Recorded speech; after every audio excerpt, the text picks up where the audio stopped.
Hey, what's up, lightboltjoe here. Today we're going to discuss the 2012 horror film House at the End of the Street. This is starring Jennifer Lawrence, Max Terrio, Gail Bellows, directed by Mark Tondrell. I love Max Terrio. I've said this a few times. I love Jennifer Lawrence. The two of them together is pretty dynamic, and it's unfortunate that we haven't had more of the two of them together. Max doesn't really do that much anymore. Like he still acts, but he doesn't do as much as I assumed he was going to do back, in the early 2010s, late 2000s, early 2010s. Like the first thing I ever saw him in was 2005's Pacifier, which I never talked about, with Vin Diesel and Brittany Snow. Perfect movie. He was in Bates Motel on USA Network, I believe, for many seasons, 5 seasons, I think. He's an incredible actor. I love him. I love that he's so serious and so dramatic in certain points, and the way he talks, he's very stoic, so he doesn't like move his mouth a lot. So it's very subdued into his acting abilities. And then Jennifer Lawrence has an acting range, of incredible talent. That's why she won an Oscar. So this is Jennifer and her mom's character are moving into a new house. The house at the end of the street is being occupied with this kid, Ryan. Ryan is a college student. Jennifer Lawrence's character is still in high school. His parents were murdered there by his sister, however many years ago, but he still lives there because it's his family home. It was his great-great-grandfather's, so it's inherited, etc.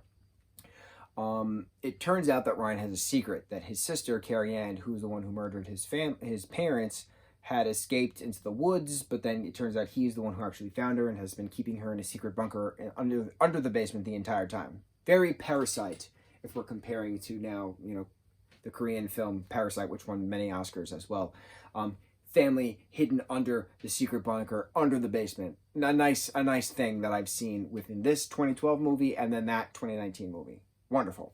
So Jennifer's character is starting to, get feelings for Ryan. She doesn't like one of the kids at a high school. So she's now in a battle of the band. She starts singing for a bit.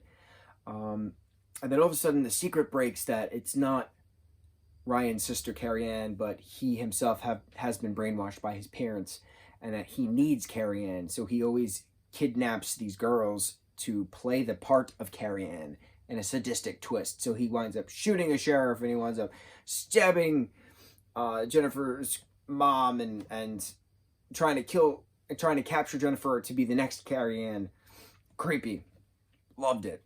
And then eventually, her and her mom, kick some butt and knock him unconscious, and he's last seen playing with puzzles at a psych ward.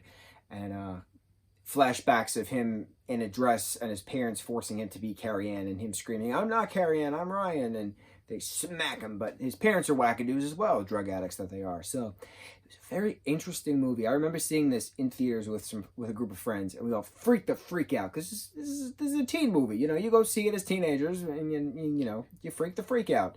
So it was fun. Fun memories of watching it with friends, coming back to me watching it now.